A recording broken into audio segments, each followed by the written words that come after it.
Hello viewers, Tollywood story এক্সপ্লেনারে তোমাদের স্বাগত জানিয়ে আজকের পর্ব আমি শুরু করছি। দেখা যাচ্ছে রুদ্রর হাত কেটে গেছে। এটা দেখে তো গৌরীর চিন্তা হয়, বলে হাত কেটে গেছে, আপনি হাসছেন, চলুন এক্ষুনি আমার সাথে ঋতুরাজের কাছে চলুন। রুদ্র বলে ঋতুরাজের কাছে যেতে হবে না, আপনি নিজে আমার হাতে ব্যান্ডেজ করে দিন না, বলেই দেখবেন সব ঠিক হয়ে গেছে। তোটা কেটে গেছে, শুধুমাত্র ওষুধ লাগিয়ে ব্যান্ডেজ করে দিলে কি ঠিক হবে? একটা টিটেনাস নিতে হবে মনে হয়। রুদ্র বলে এটা তো সামান্য একটু কেটে গেছে, আপনি এতদিন ধরে জমে থাকা আমার মনের ক্ষতটাকে ঠিক করে দিচ্ছে, এবার দেখবেন সব ঠিক হয়ে গেছে। গৌরী বলে মানে? তখন রুদ্র মনে মনে বলে আরে এত দূর অব্দি বলে ফেললাম, এবার কিছু একটা করে ম্যানেজ দিতে হবে। তখন বাহানা করতে থাকে যে প্রচন্ড ব্যথা করছে। গৌরী তো দৌড়ে ওষুধ আনতে যায়। রুদ্র মনে মনে হাসতে থাকে আর বলে আমি জানি আমার কষ্ট দেখলে ধী সেটা সহ্য করতে পারবে না। গৌরী ফার্স্ট এড বক্সটা এনে ব্যান্ডেজ করতে থাকে রুদ্রর হাতে। রুদ্র সমানে দেখে আছে গৌরীর দিকে। গৌরী বলে আমি তো আপনার জীবনের কয়েকদিনের অতিথি, নিজের কেউ তো নই, আমাদের বিয়েটা তো শর্ত সাপেক্ষে হয়েছিল, আপনার ভালোবাসা তো ধী। গৌরী এরকমটা বলতেই থাকে আর রুদ্র মনে মনে হাসতে থাকে। রুদ্র মনে মনে বলতে থাকে আমার এখন এরকমটা করতেই হবে গৌরী, আমি যে তোমাকে বলতে পারছি না যে তুমি আমার আসল ধী, আমি তো যা করছি সবকিছু তোমার জন্যই করছি, তোমার কথা ভেবেই করছি। এদিকে দেখা যাচ্ছে পিয়া ভাস্করের সাথে দেখা করতে গেছে। ভাস্করকে সবটা বলে যে মনে হয় রুদ্র সন্দেহ করে নিয়েছে যে আমি ধী নই, না হলে এরকম ভাবে হরগৌরীর উনুন নিয়ে কম্পিটিশন, হরগৌরীর রান্না নিয়ে কম্পিটিশন এমনটা কেন করবে? ভাস্কর বলে এই জন্য আমি তোমাকে বলেছিলাম এই বাড়িতে থাকাটা তোমার জন্য নিরাপদ নয়, এখন যদি সবটা জেনে গিয়ে থাকে রুদ্র তাহলে তুমি বিপদে পড়বে। পিয়া পিয়া বলে ব্যাপারটা হচ্ছে রুদ্র জানলো কি করে? তুমি আর আমি ছাড়া তো কেউ জানে না, কুহেলিরা এই ব্যাপারটা বলবে না, আর তাহলে প্রশ্নটা হচ্ছে জানলোটা কিভাবে? ভাস্কর বলে ঠিক তাই তো। পিয়া বলে কোথায় ভাবলাম যে তোমার মারা যাওয়ার খবরটাতে ভালো মতো প্যাচে ফেলা যাবে গৌরীকে, কিন্তু না, সবটা উল্টে গেল।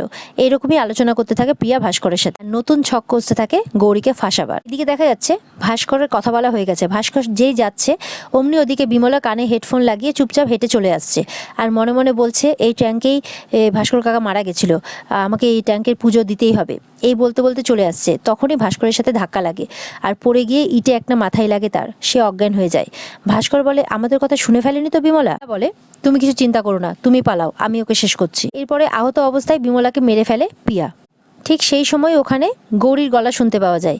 গৌরী বিমলা বিমলা বলতে থাকে যে বিমলা ট্যাঙ্কে জল আছে নাকি কল চালাবো?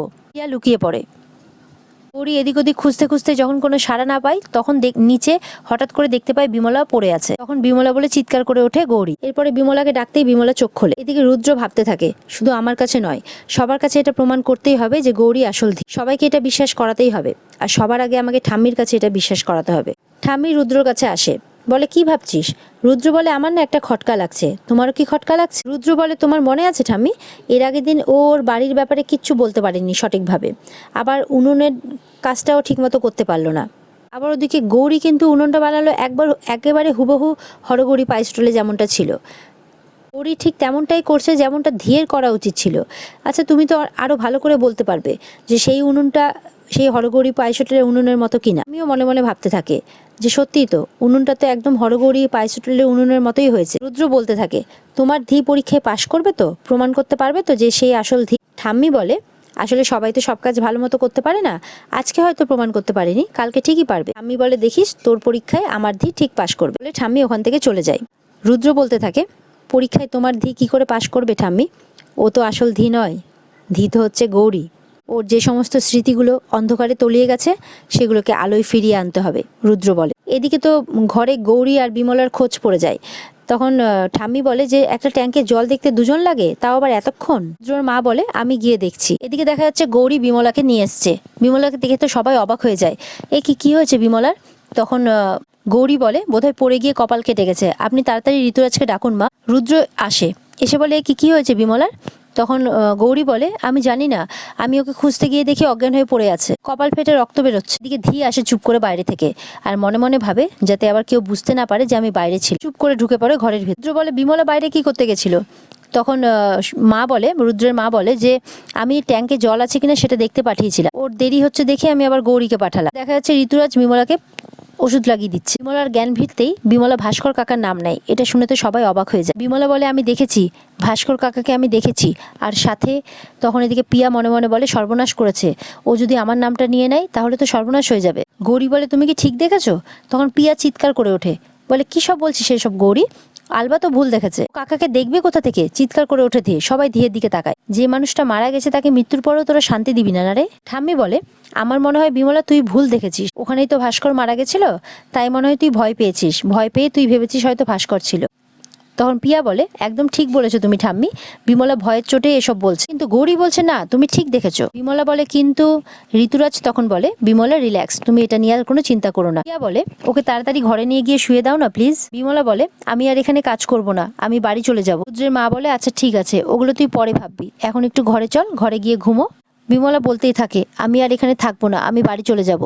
পিয়া ভয় পায়, মনে মনে ভাবে যদি গৌরী ধরে ফেলে যে ভাস্কর কাকা বেঁচে আছে। এদিকে গৌরী মনে মনে ভাবে, আমার মতো বিমলাও ভাস্কর কাকাকে দেখলো, তাহলে আমি যেটা ভাবছি সেটা কি ঠিক ভাবছি? এদিকে পিয়া ভাস্করকে ফোন করে সবটা জানায় যে বিমলা তোমাকে দেখে ফেলেছে, আমি কোনো কষ্ট মষ্ট করে ম্যানেজ করেছি। ভাস্কর বলে, তুমি তো খুব কনফিডেন্টের সাথে বললে যে মেরে ফেলবে, মারতে পারলে না কেন শুনি? বলে, আমি তো মেরে ফেলতেই যাচ্ছিলাম, মরেও যাচ্ছিল, ঠিক সেই সময় যে গৌরী চলে এলো। পিয়া বলতে থাকে, বিমলাকে কিন্তু কোনো রকম ভাবেই বাঁচিয়ে রাখা যাবে না। পিয়ারা প্ল্যান করে যে আজ রাতেই বিমলাকে মেরে ফেলতে হবে। দেখা যায় গৌরী রুদ্রকে বলছে যে বিমলার মতো আমিও কিন্তু ভাস্কর কাকাকে দেখেছি, সেদিন আমি হরগৌরী পাইস হোটেলে সেই গুদাম ঘরটাতে গিয়েছিলাম না, যখন সব জিনিসপত্রগুলো দেখছিলাম তখন একটা লোক এসেছিল আমাকে মারতে। এদিকে প্রভাকরের বলা কথাগুলো রুদ্রর মনে পড়তে থাকে। প্রভাকরও বলছিল, তুমি কি নিজে চোখে ভাস্করের মৃতদেহ দেখেছো? রুদ্র বলে, না। তখন প্রভাকর বলেছিল, তাহলে অত সহজে ধরে নিও না যে ভাস্কর মরে গেছে, ভাস্করের কই মাছের প্রাণ, ও অত সহজে মারা যাবে না, প্রভাকর বলেছিল রুদ্রকে। রুদ্র সেগুলো মনে পড়ে। এদিকে দেখা যাচ্ছে রুদ্র আর গৌরীর কথা ভাস্কর শুনছে। রুদ্র মনে মনে বলতে থাকে, এরপরে আর গৌরীকে বাঁচিয়ে রাখা যাবে। গৌরী বলে, আমার বিমলার জন্য খুব চিন্তা হচ্ছে, ও হয়তো ভাবছে যে ও ভুল দেখেছে, কিন্তু ওকে তো বোঝানো দরকার, ও যা দেখেছে সব ঠিক দেখেছে। গৌরী বলে, আমি একবার বিমলার ঘর থেকে ঘুরে আসছি। তখন রুদ্র বলে, আচ্ছা ঠিক আছে তুমি যাও, আমি একটু জরুরি কাজ আছে, ঘুরে আসছি বাইরে থেকে। তখন বলে, এত রাত্রে আপনি বাইরে যাবেন? গৌরী বলে। রুদ্র বলে, আমি যাবো আর আসবো, তুমি যাও না, তুমি গৌরীর বিমলার ঘরে যাও। রুদ্র প্রভাকর ঘোষের কাছে যাবে বলে ঠিক করে। এই কথা ফোনে বলা যাবে না, তাই সামনাসামনি কথা বলবে বলেই ঠিক করে আর সে বেরিয়ে পড়ে। এদিকে দেখা যাচ্ছে ভাস্কর মুখ ঢেকে এসেছে বিমলার ঘর। বিমলা ঘরে বসে বলেই যাচ্ছে, আমি আর এই বাড়িতে থাকবো না। প্রভাকর মনে মনে বলতে থাকে, তোকে এমন জায়গায় পাঠাবো যেখান থেকে তুই আর কোনোদিনও ফেরত আসতে পারবি। ভাস্কর বিমলার ঘরে ঢুকে পড়ে তাকে মারার জন্য, আর ঠিক সেই মুহূর্তে একটা পায়ের আওয়াজ শুনতে পায় ভাস্কর। গৌরী আসছে বিমলার ঘরে, তখন ঠিক বিমলার ঘরের বাইরে একটা ছায়া দেখতে পায় গৌরী। তখন গৌরী ভাবে, বিমলার ঘরে কেউ ঢুকেছে না। গৌরী হাতে একটা জিনিস নেয় যে সুযোগ পেলেই মারবে। গৌরী কাউকে দেখে যেই মারার জন্য হাতটা ওঠায়, অমনি আজকের পর্ব শেষ হয়ে যায়। তো বন্ধুরা, পর্ব ভালো লাগলে অবশ্যই লাইক কমেন্ট সাবস্ক্রাইব করে দেবে। দেখা হচ্ছে তোমাদের সাথে আগামীকালকে হরগৌরীর নতুন পর্ব নিয়ে। ততক্ষণ সবাই ভালো থাকবে।